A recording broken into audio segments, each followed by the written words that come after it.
Suddenly कोई चीज़ नहीं होती है। आपको ये चीज़ समझना पड़ेगा कि आपकी जो भक्ति है वो कोई एक स्विच नहीं है कि आपने प्रेस किया, भगवान ने आपकी सुन ली, आपके ऊपर कृपा कर दी। अगर आपका भरोसा है ईश्वर पर तो मृत्यु भी आपकी टल सकती है। अगर अकाल मृत्यु लिखी है, इवन मैं कहता हूँ कि वो लिखी है, तो वो भी ईश्वर की कृपा से टल सकती है। क्या आपके परिवार में कोई ऐसा नहीं कि वो 30 मिनट्स 45 मिनट्स ईश्वर के नाम पर दे सके? है तो मैं एक सिंपल सी कुछ चीज़ें शेयर करूँगा जो कि बहुत इंपॉर्टेंट है। और आप किसी भगत, किसी तांत्रिक, किसी पंडित से आज आप पूछना आपके घर की स्थिति क्या है, जो ट्रस्टेड हो। ऐसा नहीं कि आप किसी के पास चले जाना, जो ट्रस्टेड हो, आप बिलीव करते हो। और उसके बाद 6 महीने बाद आप जाके उस शख्स से पूछना कि आपके परिवार की स्थिति क्या है, गृह शांति या क्या चीज़ें चल रही हैं। वो या तो आपको जो बताएगा वो आप हंसेंगे उस पर, क्योंकि वो चीज़ें होंगी नहीं, या तो आपको जो बोलेगा आप बिलीव नहीं कर पाओगे कि देवी कृपा या देव कृपा आपके परिवार पर। जब मैं पढ़ता हूँ तो मेरे जो रोंगटे होते हैं वो खड़े हो जाते हैं, मतलब एक वाइब फील होती है। सो जब आप स्टार्ट करेंगे इस तरह की साधना तो आपको भी वो फीलिंग आएगी कि आपको लगेगा कि जैसे कोई मेरे पास बैठा है। आपको स्मेल आने लगेगी, तुलसी की स्मेल आने लगेगी, आपको एक दैविक सी स्मेल आएगी कि कुछ है आसपास में। नॉनवेज और अल्कोहल जो ड्रिंक करते हैं उनके लिए स्पेशली मैं बता दूं कि ट्यूसडे और सैटरडे में बिल्कुल मत किया करिए। अगर आपने 3 से 4 महीने 5 महीने भी ये पद्धतियां फॉलो की तो आपकी जो घर की शक्तियां हैं वो जागृत होना स्टार्ट हो जाती हैं।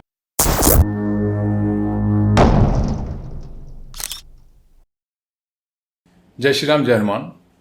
आज कुछ बहुत ही मोस्ट इंपॉर्टेंट चीज़ों पे बात करेंगे जो कि एक गृहस्थ लोगों के लिए बहुत ज़्यादा इंपॉर्टेंट है और बहुत सारे लोग इस चीज़ से स्ट्रगल भी कर रहे हैं। जैसे कि हर एक फैमिली को उन्नति चाहिए, हर एक फैमिली में एक पीस चाहिए, शांति चाहिए। अगर परिवार में क्लेश हो रहा है या किसी और वजह से ऐसा कुछ इशू आ रहा है जिसमें हम कहते हैं कभी ब्लैक मैजिक हो गया या किसी ने कुछ खिला दिया है, या फिर तंत्र की छोटी मोटी क्रियाएं भी होती हैं जो कि चौराहे से होती है, वो भी आके लग जाती हैं।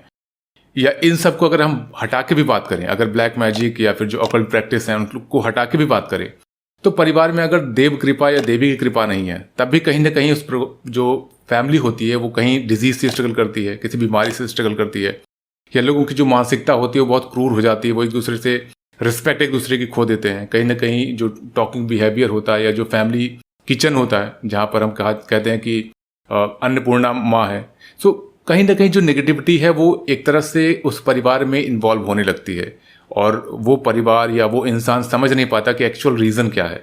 और वो एक दूसरे से बात करते हैं, कब वो बात बहस में बन जाती है या उनको लगता है कि ऐसा हमारे परिवार में कभी कोई खुशी ही नहीं आ रही है। जब भी कोई काम बहुत मेहनत करते हैं, काम बनते बनते लगता है कि अभी बस बनने वाला है, सडनली वो चेंज हो जाता है। ये जो चीज़ें होती है बहुत कॉमन है और यहाँ पर हम एक बहुत कॉमन टर्म का यूज़ करते हैं कि मेरी किस्मत ही ख़राब है, मेरी डेस्टिनी ही नहीं है, या फिर हम कहते हैं कि उसको देखो अच्छा है, इतनी मेहनत भी नहीं करता। हम मेहनत जो एक पार्ट होता है उसको केवल लेके चलते हैं, हालांकि हम अपने कर्म को नहीं देखते और जो देवी या देवता या ईश्वर की जो कृपा होती है उसको नहीं देखते, उसको हम नकार देते हैं। बहुत सारी फैमिली जो मॉडर्न फैमिली कहते हैं खुद को, वो इन चीज़ों को नकार देती है। आपके जो पूर्वज थे, जो 100, 200, 500, 600, 1000 ईयर्स से जो आपकी लीनियज चली आ रही है, वो किसी एक देवी या देवता की पूजा किया करते थे। उनकी ब्लेसिंग्स उनके साथ थी, या कह सकते हैं आप वो शक्ति उनके पास जागृत थी, किसी देव की या किसी देवी की कृपा उनके ऊपर थी। अब प्रश्न आता है कि वो इतने रिच क्यों नहीं थे। आज के टाइम पे बहुत सारे ऐसे रिच लोग भी हैं जिनको लगता है कि उनको पैसे नहीं चाहिए, सुकून चाहिए, पीस चाहिए, परिवार में शांति चाहिए। एक बेटा अपने बाप से जब बात करे तो एक भाषा जो होती है वो अच्छी होनी चाहिए, ताकि जो पिता होते हैं उसे लगे कि हाँ मेरे संस्कार बच्चों में बहुत अच्छे हैं, उसने अपना कर्म पूरा किया, अपनी जिम्मेदारी पूरा की या पूरी की। और माँ जो होती है वो बच्चे में देखती है तो उसे लगता है कि मेरे जो बच्चे हैं वो रिस्पेक्ट करें। ये चीज़ें जो होती है वो एक एज के बाद मैटर करती हैं। आपकी एज अगर 20, 25, 30, 35 है, it means that you are just thinking for a money, for a success, right. यहाँ पर आप सक्सेस और मनी के पीछे भागते हैं। लेकिन जब एज 55, 60, 65 पहुँचती है ना, तब ये लगता है कि मेरे परिवार में सुकून नहीं है, मेरे परिवार में शांति नहीं है, ईश्वर कहीं ना कहीं जो है अपनी दृष्टि मेरे परिवार पर नहीं रखता या फिर मेरे परिवार से टेढ़ी कर रखा है। बहुत सारी चीज़ें हैं जो कि हम इस वीडियो में बात करेंगे। अगर इन चीज़ों से आप रिलेट कर पा रहे हैं तो दिस इज़ फॉर यू, ये वीडियो केवल आपके लिए है। और प्रॉब्लम बहुत सिंपल है बट लोगों के पास टाइम नहीं है इस चीज़ का। बहुत ही कॉमन चीज़ें हैं, जैसे कि भगवान को कैसे खुश करें, अपने परिवार को संरक्षित कैसे करें, देवी कृपा या देव कृपा अपने परिवार पर, अपने कुल पर कैसे लाएं, कैसे अपने देवी देवता को जागृत करें। ऐसा क्या होता है कि हम छोटी सी प्रॉब्लम होते हैं, किसी तांत्रिक, किसी भगत के पास पहुंच जाते हैं, किसी मंदिर में पहुंच जाते हैं कि भगवान मेरी मदद करो, भगवान मेरी मदद करो, और लगता है आपको नहीं, भगवान भी नहीं सुन रहा है। सडनली कोई चीज़ नहीं होती है। आपको ये चीज़ समझना पड़ेगा कि आपकी जो भक्ति है वो कोई एक स्विच नहीं है कि आपने प्रेस किया, भगवान ने आपकी सुन लिया, आपके ऊपर कृपा कर दी। अगर आप बिलीव करते हो कि गॉड है, हालांकि वो लोग नहीं करते जिनका अच्छा टाइम चल रहा है। अच्छा टाइम इट मीन्स कुछ ऐसे कर्म थे जिसका उनको फल मिल रहा है, उस फल को भोग रहे हैं। लेकिन कहीं ना कहीं जो एक फ्यूचर में उनके सिंस है, जो उनके पाप है, या उनके कह सकते हो आप इग्नोरेंस है उनके देवी देवताओं के लिए, वो जल्दी ही उनके सामने आ जाता है। और तब वो क्या करते हैं, सारी चीज़ें छोड़ के मंदिर या फिर किसी भगत के पास, किसी तांत्रिक के पास या किसी पंडित के पास हवन, पूजा पाठ, ग्रह शांति, कई चीज़ें कराना स्टार्ट करते हैं। आई होप बहुत सारे लोग इस चीज़ से रिलेट कर पा रहे होंगे जो मैं बातें कह रहा हूँ। सो पंडित या एस्ट्रोलॉजर या फिर जो रीकी हीलिंग, जो भी हैं, मैं ऐसा नहीं कहता कि वो वर्क नहीं करते। तो वो क्या करते हैं, आपके जो ग्रह दोष, कुंडली है या बाकी चीज़ें हैं, उनको चेक करके आपको एक रेमेडी बताते हैं, उस चीज़ का वो चार्ज करते हैं। सो मेरा पॉइंट ये है कि आपको ग्रह से डरने की ज़रूरत नहीं है कि 7.5 चल रही है, काल सर्प दोष चल रहा है, मैं मांगलिक हूँ, या जो भी चीज़ें हैं। आपको अपने कुलदेवी, कुल देवता और अपने इष्ट पर पूरा भरोसा रखना पड़ेगा। अगर आपका भरोसा है ईश्वर पर, सो मृत्यु भी आपकी टल सकती है। अगर अकाल मृत्यु लिखी है, इवन मैं कहता हूँ कि वो लिखी है, तो वो भी ईश्वर की कृपा से टल सकती है। कोई बीमारी से आपको स्ट्रगल करना लिखा है, आपका जो जन्म हुआ है वो पास्ट में किसी बुरे कर्म को लेके हुआ है और कहीं ना कहीं आपको पेन मिलना है, सो वो भी इन चीज़ों से काटा जा सकता है। आपके कर्म भी जो होते हैं वो ईश्वर के हाथ में है, महाकाल के हाथ में है कि वो इस चीज़ को खत्म कर सके। सो क्यों ना हम कुछ टाइम अपना, मैं ये नहीं कहता कि आप हमेशा ही आप लगे रहे पूजा पाठ में, बट क्या ऐसा नहीं हो सकता कि आप मॉर्निंग में आधे घंटे 45 मिनट्स, इवनिंग में 30 मिनट्स ईश्वर को दे सकें।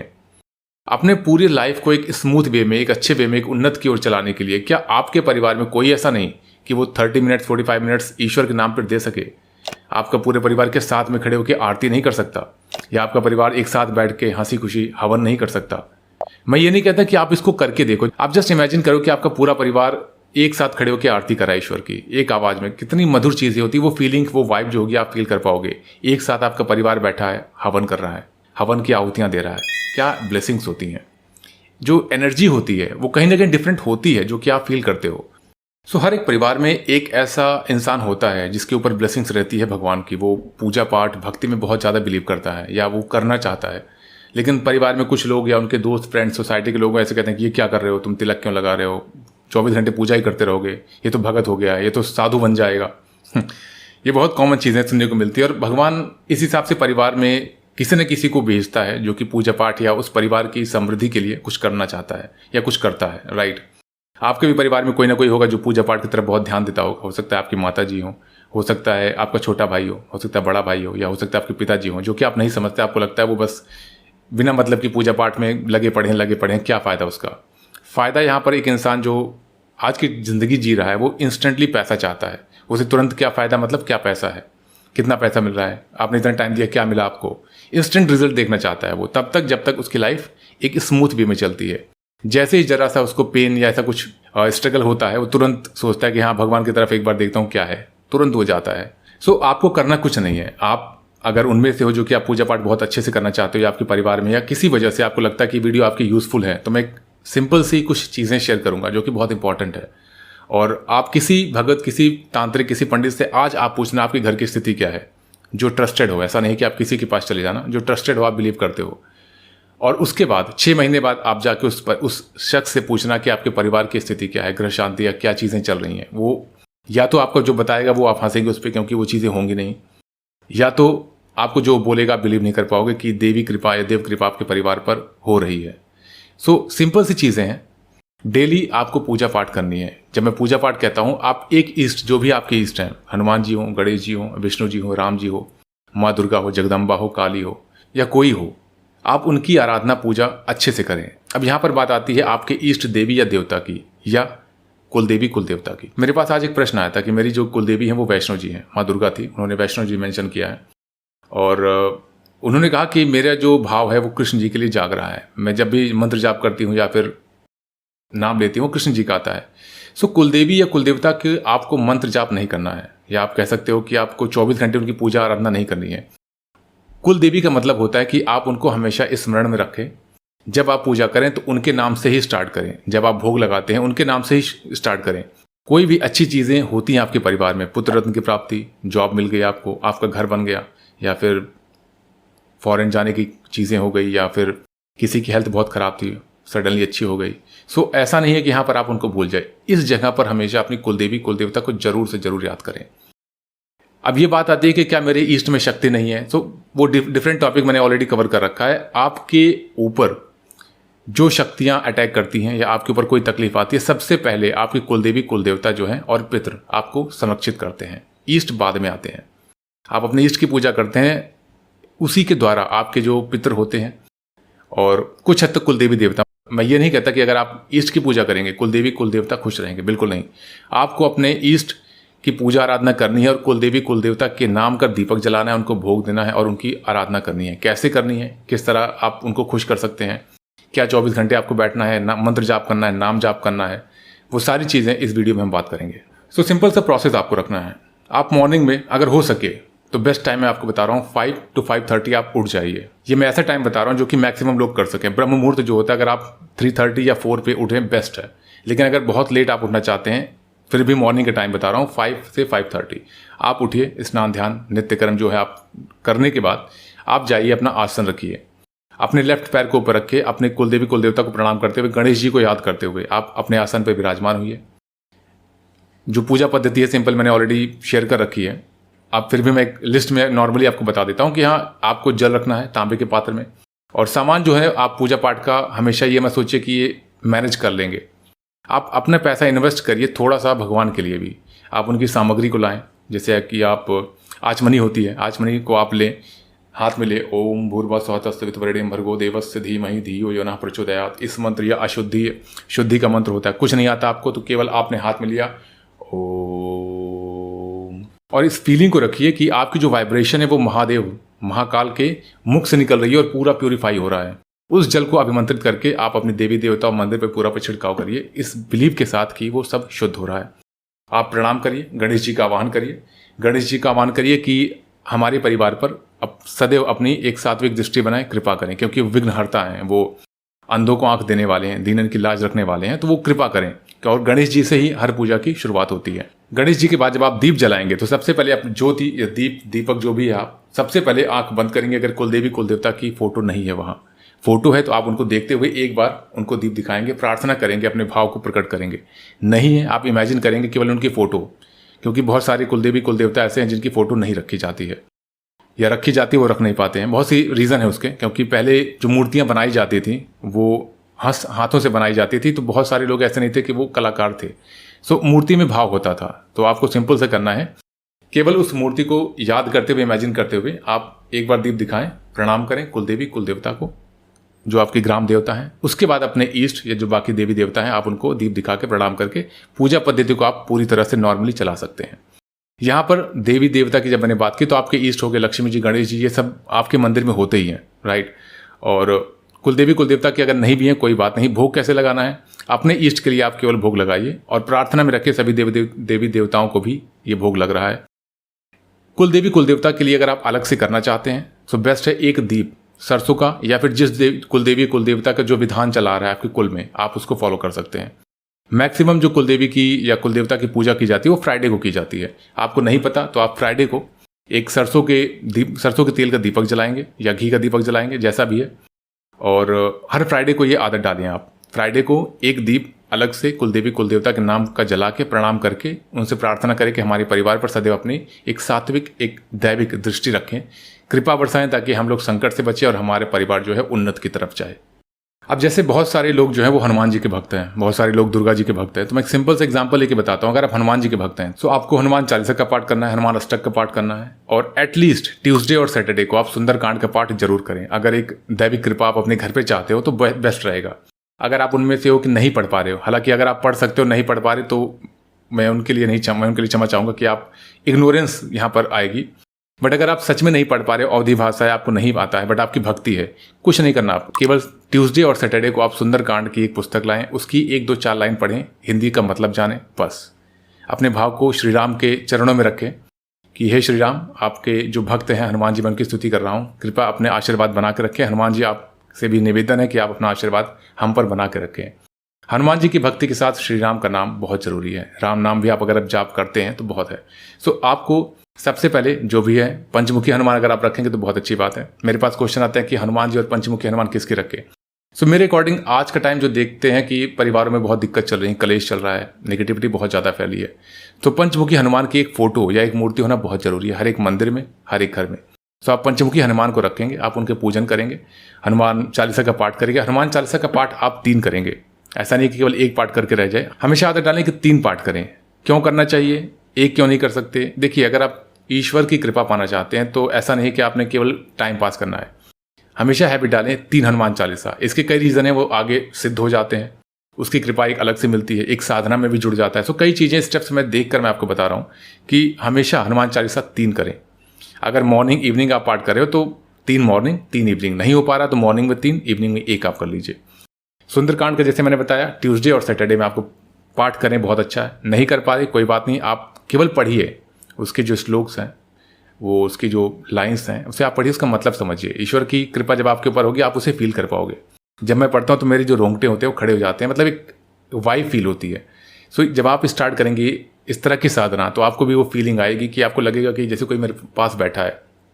आपको स्मेल आने लगेगी, तुलसी की स्मेल आने लगेगी, आपको एक दैविक सी स्मेल आएगी कि कुछ है आसपास में।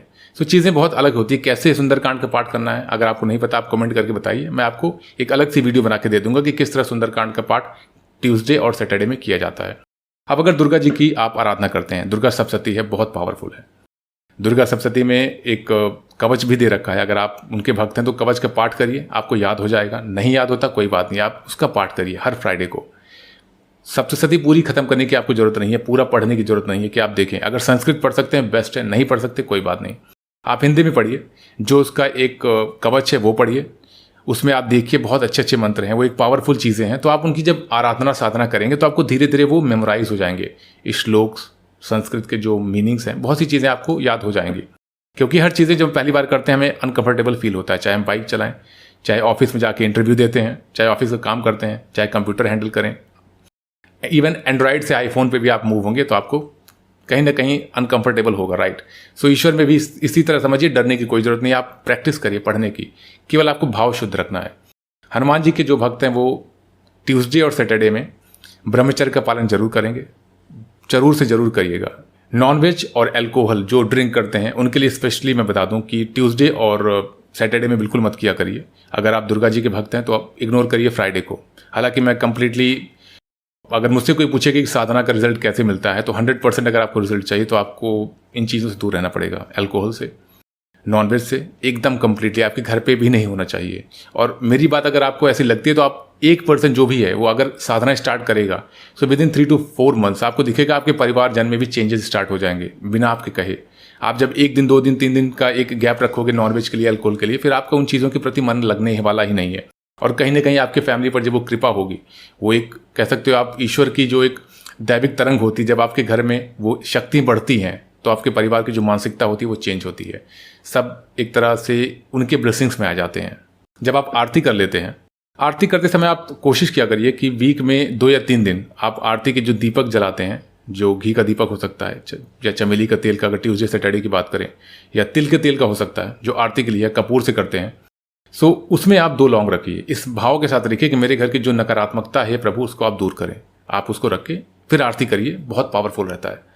और कोशिश करें कि जब भी आप आरती करें तो पूरे घर में आप एक बार जरूर घुमाएं। नासे रोग हरे सब पीरा, जपत निरंतर हनुमत बीरा, भूत पिशाच निकट नहीं आवे, महावीर जब नाम सुनावे। हनुमान जी के अगर भक्त हैं, दुर्गा जी के ओम दुम दुर्गा नमा, ओम जयंती मंगला काली भद्रकाली कपालिनी, तो जो भी मंत्र है आपका, जो मंत्र आप भावना के साथ बोल पाते हो या फिर आप कनेक्ट होते हो, उस मंत्र को बोलते हुए पूरे घर में आप उसको घुमाएं। जो भी आपके पास आरती का कपूर जलाते हैं तो, दीपक जलाते हैं तो, बहुत पावरफुल चीज़ है।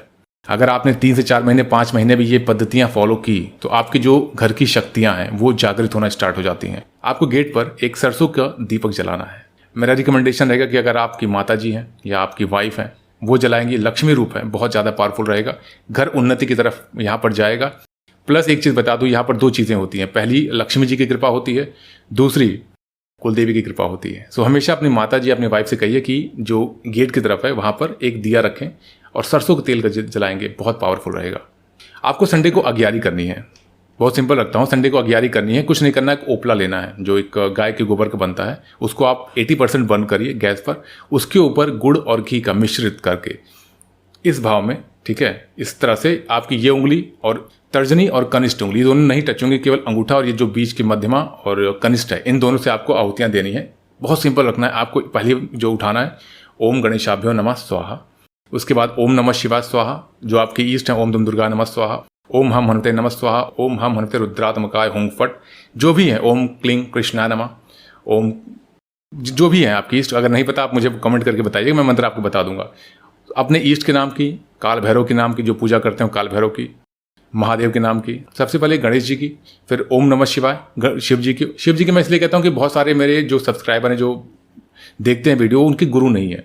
सो मैंने इसलिए बोला है कि आप संकल्प लेके महादेव को गुरु धारण करिए। अगर आपके पास गुरु मंत्र है तो आप सबसे पहले गणेश का, उसके बाद जो मंत्र गुरु ने आपको दिया है उस मंत्र की आहुति फिर ओम नमः शिवाय के करेंगे। फिर जो देवी देवता हैं सभी के नाम की एक आहुति देंगे। अपने कुल देवी की भी आपको देनी है यहाँ पर आहुति, ओम मम कुल देवताभ्यो नमः, ओम मम कुल देव्याभ्यो नमः। उसके बाद सूर्य देवताभ्यो नमः। जो भी हैं आप वहाँ पर बिना डरे आहुति दीजिए, कोई दिक्कत नहीं है। उसके बाद जो है उसका एक जो एसेंस होता है, जब वो धुएं के थ्रू आपके पूरे घर में फैलता है, नेगेटिविटी हर संडे पर करने पे बहुत ही तेज़ी से भागती है, आपके घर की जो दैविक शक्तियाँ हैं वो जागृत हो जाती हैं। सो इतना आप करेंगे तो आप विदिन 3 to 4 मंथ्स आप अपने घर का रिजल्ट देखिए क्या होता है। आप अगर नहीं कर पा रहे, जो भी पर्सन है आप वो करिए, और इवनिंग में घर पे दीपक जरूर जलाइएगा। अगर ऐसा होता है कि कोई घर पे नहीं है तो हमेशा कोशिश करिए कि कोई ना कोई रहे घर पे। मंदिर कभी भी ऐसा ना हो कि बिना दीप के रहे, आपको दीपक जलाना है। एक चीज़ और यहाँ पे बताना चाहूँगा, जैसे आप आरती संपन्न करते हैं उसके बाद एक लोटा लेंगे तांबे का, उसमें आप जल, शुद्ध जल जो होगा ताज़ा जल वो रखेंगे, उसमें रक्त चंदन, तिल, 2 लौंग, थोड़ा गुड़ और रोली हो वो डालकर आप जाएंगे सूर्य देवता को, यहाँ पर आपको अर्घ देना है। बहुत इंपॉर्टेंट है। आप उनसे प्रार्थना करिएगा कि हे सूर्य देवता, अगर मंत्र आपको नहीं पता, ओम घृणी सूर्याय नमः, ओम भास्कराय नमः, ओम सूर्य देवताभ्यो नमः, जो भी मंत्र आप देखिए। अगर आपको नहीं पता, मैंने एक वीडियो बना रखा है, थंबनेल यहाँ पर लगा दूंगा या लिंक लगा दूंगा, आप चेक कर सकते हैं। बहुत इंपॉर्टेंट है। अगर आपके घर में कोई बीमार है so please do this, it's very very powerful. So ये चीज़ें आप करेंगे, आपको सर्टनली एक बहुत ही अच्छा रिजल्ट देखने को मिलेगा। और जो पूजा पद्धति मैंने शेयर की है, कोई भी कन्फ्यूजन है आप मुझसे पूछ सकते हैं बेहिचक। Certainly I will check and reply. जय श्री राम, जय हनुमान।